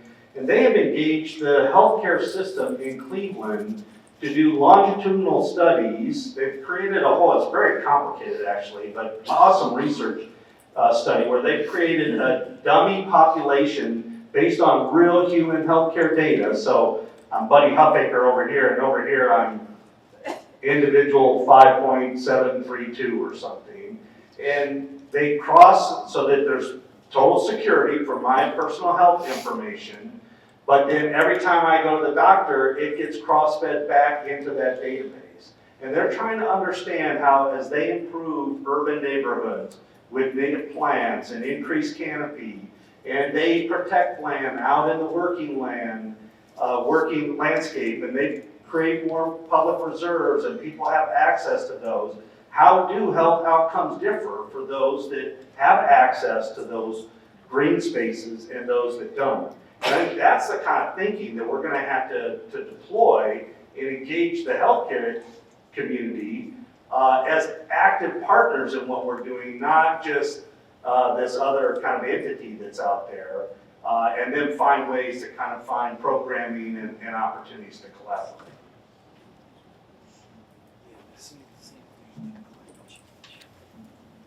So Taniya, the question is, as someone who is new to building partnerships, can you give some advice on first steps for initiating new partnerships and collaborations? So I'll tell people often that I want people to fit partnerships into a bigger picture. Why are you developing your partnerships? Is it just because you want to know folks in your community? Is it just because you're trying to expand your network, or are you trying to achieve something specific? That kind of drives how it works. You're not going to approach people right off the bat and put your hand out and say, I want something from you. And so if you've got a bigger picture in mind, it helps you approach people the right way. But I'll always tell you, go out for coffee with people. People are just people. And spend time asking good questions and just learn. Find out what makes people tick. Find out what they're total geeks for. Find out what is their driving purpose in life. Just sit down with folks. Just talk. You know, and if all it ever turns into is you're a friendly face and you're somebody they can call when they see something that reminds them of you, that's a great first step. If then it turns into they become somebody that you can invite to future meetings to achieve some shared objectives because you ask the right questions, you know what your shared objectives are in the future, then that's a great next step as well. But if you haven't done your work to lay that foundation of finding where your shared objectives are and asking the questions and finding out what makes that person tick, and you jump straight into, hey, by the way, can you show up with your volunteers next Thursday? You could screw up relationship development real quick. I would not even go there if that's where you're trying to jump to first. So start with just being people. Be people first and go from there. Awesome. So there are a number of questions in here directed at me and the department. You all will have time with us tomorrow afternoon, so that's a plug. If you put it in here, I'll answer your questions tomorrow afternoon. So I'm not ignoring them on purpose for those of you who are tracking what questions we're asking in the app. So question, Nadia, do you have advice for those of us who do not claim to be green thumbs in the world and who are interested in growing native? I think anybody that can grow plants. And I know I've seen people that always tell me, well, I cannot even grow or keep succulent alive because they put too much water. So I think it's just anybody can learn. I don't discourage anyone from trying. We actually have people like that when they come to Lincoln.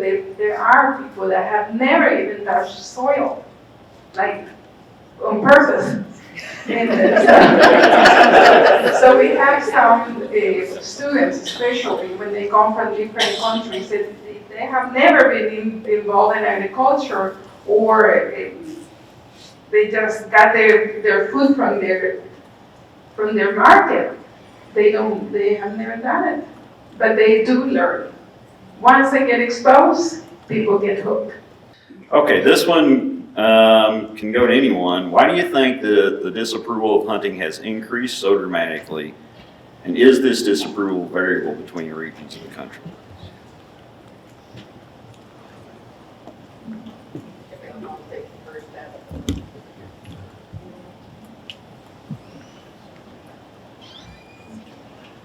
So,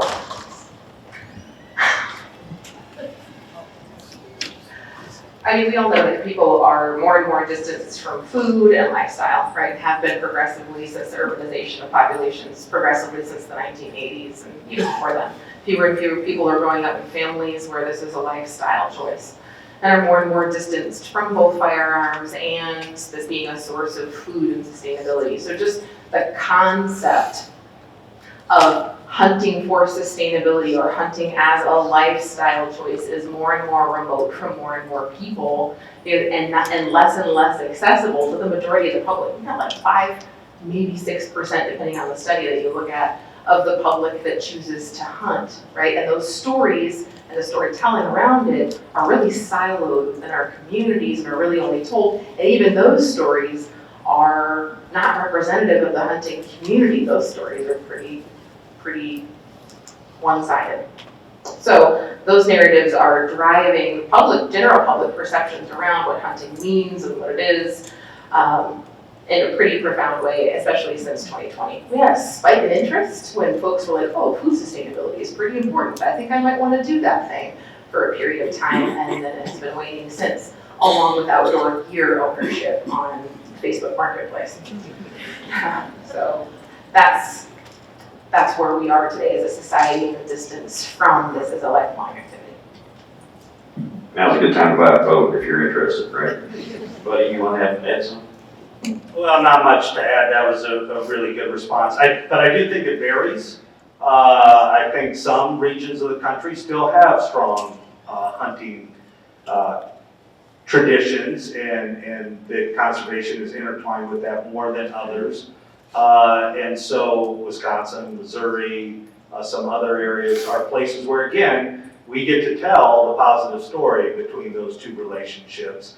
And to Taniya's point, I mean, also, I think sometimes we're leading the witness, and so very small percentage participate in hunting. That doesn't mean everybody else is opposed to hunting. Some are, for some ethical reasons that may or may not relate to conservation interests.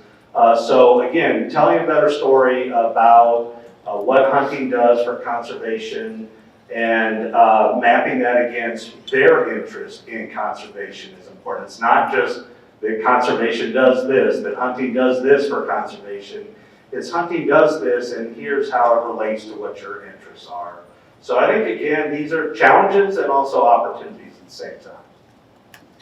All right, while you got the mic, Buddy, are there examples of cultures where a healthy Leopold-esque land ethic is emerging that can be studied and copied elsewhere?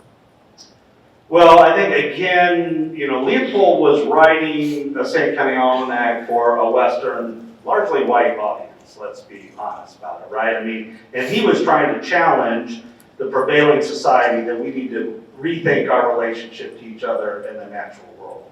So when you look at a lot of other cultures, worldwide cultures, Eastern cultures, they have a much more natural kind of alignment with the fact that we are a part of the biological community, not apart from it. And again, I'll tell a story because this is the best data I have. I was just at the Land Trust Alliance National Convention, and this group of conservationists from Hawaii, they identified themselves as Pacific Islanders, came, and they were so excited that the Leopold Foundation was there. They bought copies of St. County Almanac. They wanted to take a picture with our booth, and I was trying to ask them, like, well, why do you read a St. County Almanac? They're like, well, in our culture, we are the waters. Like, there's no separation between us and the natural world. We just are one. We don't even have language in our native language to kind of talk the way Aldo Leopold does. And so we use him to help those that we're trying to communicate who we are, what our values are, as a model and a bridge for them to understand who we are and where we come from. So I think that's just one example, and there are others out there that just come, that haven't had the separation of kind of societal values and personal identity in the way that kind of the Western dominant culture.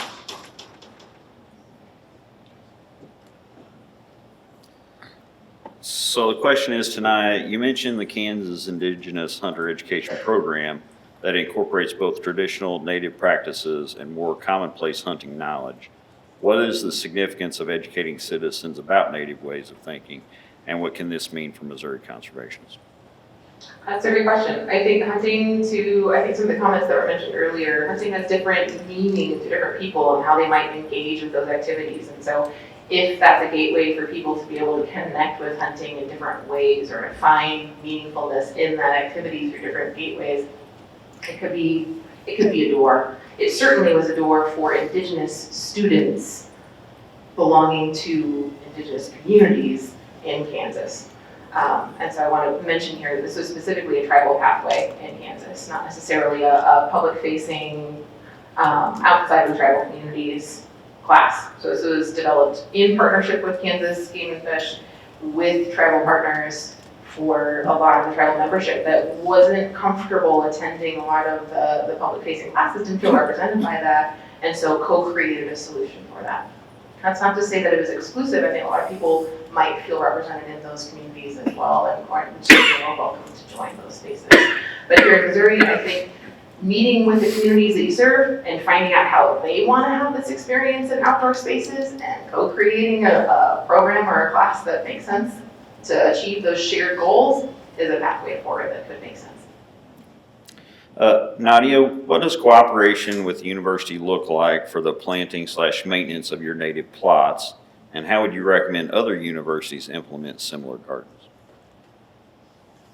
I briefly mentioned about the volunteers that help us at the maintaining gardens. So for us, it just took years to make people comfortable to come to us. Now we have on campus, we don't have any any problems. There is more and more interest in coming and help us. We usually have Wednesdays. On Wednesday, we have volunteer days, so they come to us. But with universities, I think it's happening. There are other universities that are doing it. But in my case, I always feel more fortunate. I did work at MU before, and I realized that I wouldn't be able to do what I'm doing at Lincoln University if I was at MU. Because Lincoln is a much smaller university, and they embrace new ideas. And also we are promoting sustainable agriculture, which goes along with what we do. So for other universities, I just think that it's happening, but it's like I know that at the University of St. Louis, there was an interest. We had an intern on our campus in the summer, this past summer, and she was so excited about what we do at Lincoln, and she was trying to do the same at her university. But there are some more, it requires more people, or there are more people involved in the decisions. And it's very, at Lincoln, it was much easier for us to do it. I don't know if help me with this, because I need to, I've been trying to do that, to take our idea to other universities, and they like what they see, but I don't see it happening. Yeah, I think you run the show over there. That's probably the real answer, right? You just get things done, and that's what makes it happen. Yep, you got to keep pushing. Okay, this one, probably for Tyler or Buddy or whoever wants to jump in. How does the Missouri model differ from other states?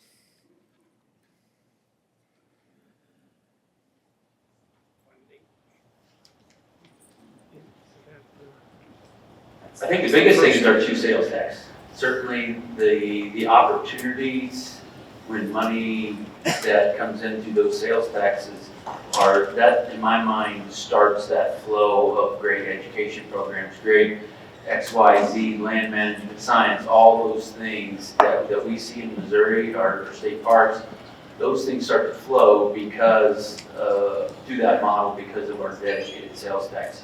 And I think the people, as I talked about earlier, you all are that make the model up. Like those resources that are human are so important here in Missouri. And the communication that I see with our state partners, our federal partners, with people in the Capitol, that does not happen at every state. I promise you. I was just at a Midwest conference, and they were talking about the issues with their State Department of Conservation, and I said, well, are you going? Are you talking with them? Well, no, they won't take my call, And so it's we have great communication with our partners as we're here today doing this collaborative stuff. That is not happening at every state. That is one of the key things that makes the model so special here in Missouri, in my opinion. Yeah, just to add onto that a little bit. I mean, again, remember where money otherwise comes from conservation, right? It's from basically user fees. So that'd be hunting and fishing licenses. That's why the decline in hunting participation is a concern, because revenue for state agencies to do conservation work is linked directly to that. Or it's trail fees or some other kind of user fee, right? And so there's just only so much revenue available through those mechanisms. Otherwise, you're looking at some kind of general revenue allocation out of a state's budget, and we know how challenging that is right now. And it's not all about money, but it is about money. I mean, it does take resources to make these things happen. And I think the other underlying thing, to build on what Tyler is saying, that I don't think you take it for granted, but I think it's really important to remember, is that with these state sales taxes that create this a little bit of insulated revenue, and while I'm here, anything I buy, right, is a contributor to your conservation agenda. So you get to kind of import revenue from other users, but it more importantly kind of instills the reminder in this and maintains this culture and commitment to conservation. So all of your messaging is built around we as a state collectively are making this investment. And so you get to tell that story to one another, you get to have these conservation outcomes that flow from that, and it's success begets success. It's this positive feedback loop. And so many states are in a position where they can't get that feedback loop going. So they kind of get going and then they, it's this herky-jerky motion. And so, again, I think it's something to be really proud of and to hold tight to, and as Tyler says, be proud of, but also protect it and make sure the sales tax passes again, and you remind yourselves and your fellow citizens how important this is to who you are, where you've come from, where you're at, and where you're going. This is not a question from the public, but I just want one of the things I want to mention is that when I first came in 1999 to the state, I came first to Southern Illinois to study in Carbondale. But when I first came to the state, and this is back to, because many people ask me, why native plants? And the truth is, it wasn't an easy path. It wasn't just like, I like native plants, I'm gonna work with native plants. It wasn't that way. I first met, I hear from the Department of Conservation when I first came. I started, and I have the Missouri Conservationist with me all the time, but there's always something good about it. And of course, I see more and more native plants, so it's exciting. I keep the one that is about persimmon, that it was published last year. But I just want to mention one person that inspired me when I first came to to the state. I met a few people from NBC, but because they hear my accent when I first came, I found that they were a little condescending to me. And then I kept looking. I have to find somebody that is good here. And I ran into Brad Jacobs. And Brad Jacobs, many of you might know him, I knew him. He passed too soon. He was just my hero, my friend. And also, he spoke Spanish. So that was amazing to me to find someone at least speaking Spanish.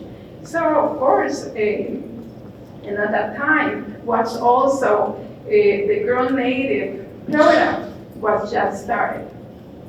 And it was started at NDC, and he was involved. Even though he was an ornithologist, he was also a botanist. So I just want to make a tribute to Brad Jacobs. He passed during COVID, and it was unfortunate. I couldn't even go to his memorial, and I see sometimes there are some tributes to him, but I would love if that is done really now, because he was an inspiration. He was a true, not only as a professional, was so knowledgeable, but also as a person. And that is what we need. We need more people like Brad Jacobs here at NDC. And I think we have to think about that. Partnerships important, but also we have to go down to earth. Sometimes we're here and we don't see people down there. So that is my, I just had to say it. And thank you for the opportunity.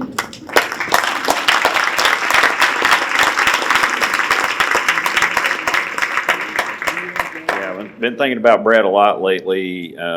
He was very instrumental in creating a program that brought the states together to work with countries in Central and South America called Southern Wings. And it really was that true connection to many states across South. And last year we celebrated 15 years of that program.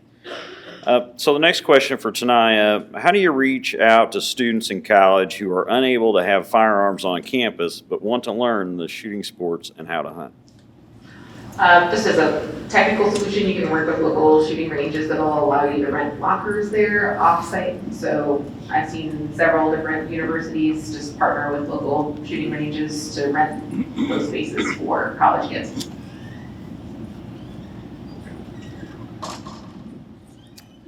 Nadia, I like this question. I feel like it's a daily struggle in my household. How do you balance orderly landscaping with native landscaping? I don't. You have to see if you know me, I live in Colombia, you're welcome to see our garden. It's too bad my husband is not here. I put it in front of the team because he's the photographer of my pretty photos. But it's been a struggle for all these years. He wants a more defined garden, but finally he gave up. And those of you who have been in my yard, in our yard, we have about 150 species. We don't call it landscaping, we call it wilding. It is our wild yard. Same at Lincoln University. I know that many people, depending on where you are, we have been very grateful, and I just want to mention here, I have Sue Bartlett, who worked with me closely since 2010. Sue, and he's a landscape designer, but he moved from working with very pristine, defined, square landscape into native plants. So if we're gonna create habitat for pollinators, for birds, for even we have groundhogs at the finca. I know many people don't love groundhogs, what we do. So we just let them be. Well, we are lucky that we can. So it just, there are ways to do it. Like we have Carol Davitt from the Grow Native. He has a good example, a very defined, but still wild garden. The ranch has several locations where you can see gardens that they're very well defined, but there are others that are left wild. So there is a place for wild, and there is a place for tidy, but you have to be aware that you have to maintain them if you want them to be perfect, which is never gonna be. And the purpose is to create habitat for us. Thank you. Beauty is in the eyes of the beholder, right? We all see it different ways. There's still a tremendous number of really, really good questions here. So apologize to those of you that we didn't get to it. I'll encourage the panelists here to go in and offer some thoughts on these after the session. And so we're going to close with sort of one final question for everyone. That's not it. What is the conservation issue that feels the most difficult to address for you? And what gives you hope that will one day be solved?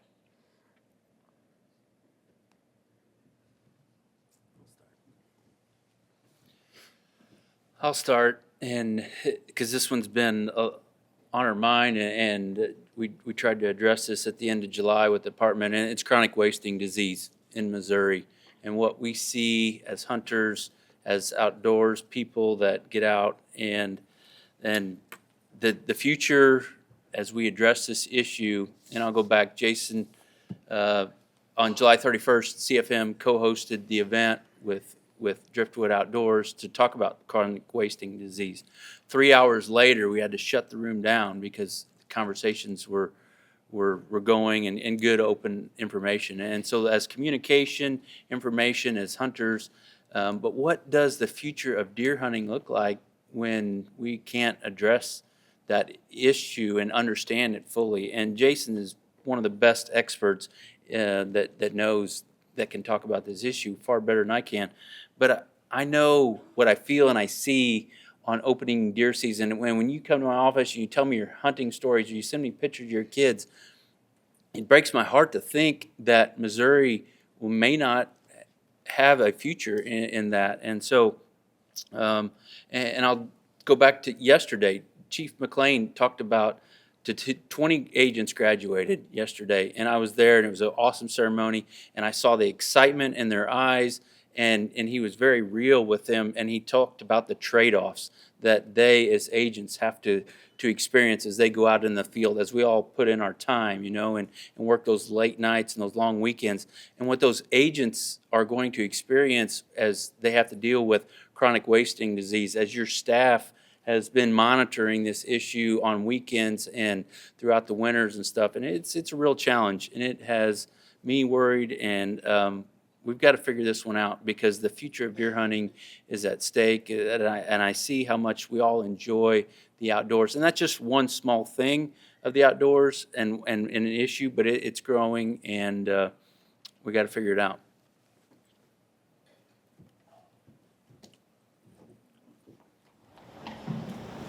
I was on a trivia team one time with a bunch of biology nerds, and we went through some major effort at crafting this really clever trivia team name, like you do. We were the Fungulates. Like ungulates, right? And the lady that was announcing scores got to us, and she was like, "And the Fungulates." I have 150 points, right? I was like, oh, she thinks we're like mushroom coffee lovers, right? Like fungus lattes, fungulates. And I thought, this is the biggest struggle of our time, is relevance in broader community. A huge chunk of folks just don't understand a lot of what we do and a lot of what we care about. The broad public, a lot of folks don't understand why what we do is important and critical, really, to our broader health and understanding. Our place in the world is such an important piece of our survival and health. And that, to me, is the biggest and most difficult thing for me to think about. Not just relevance, not just why people should care, but our health and survival. What gives me hope is that Gen Z is purpose-driven.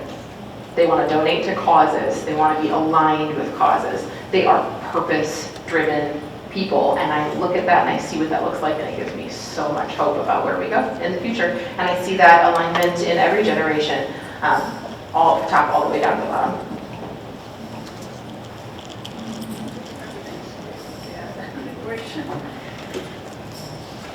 The biggest challenge.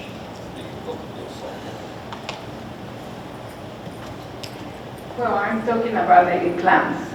The truth is that I have seen a lot of improvement.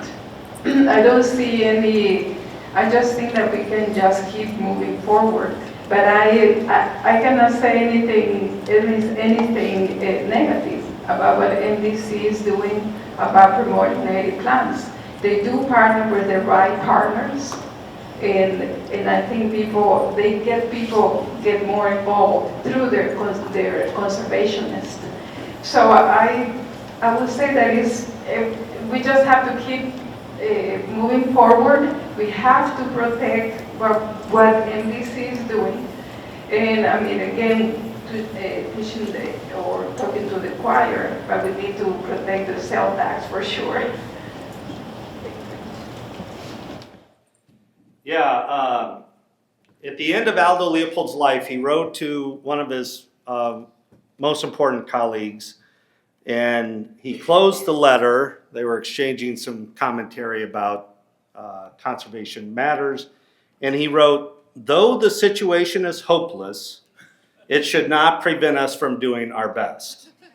And I just use that line over and over again, because there are so many points of light. The use of native plants, anytime we get people to have an experience with outdoors and what that means to them and how it transforms their own lives and their own commitment to conservation.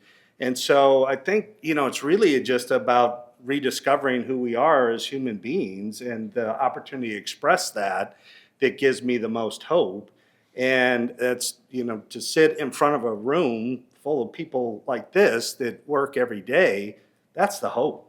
So, might be hopeless, but you got to keep doing the work. There's really no other choice. That's a great way to close it out, buddy. I agree, and you're absolutely spot on. I mean, the collection of conservation enthusiasts, conservation committed professionals that are in this room is remarkable and amazing. And so, having said that, thank you to our speakers for a great discussion, very thoughtful. Thank you.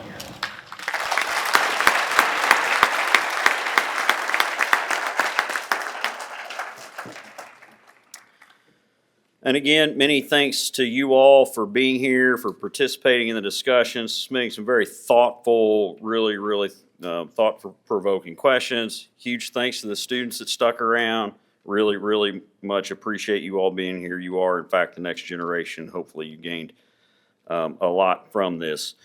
So you're all welcome to attend our reception.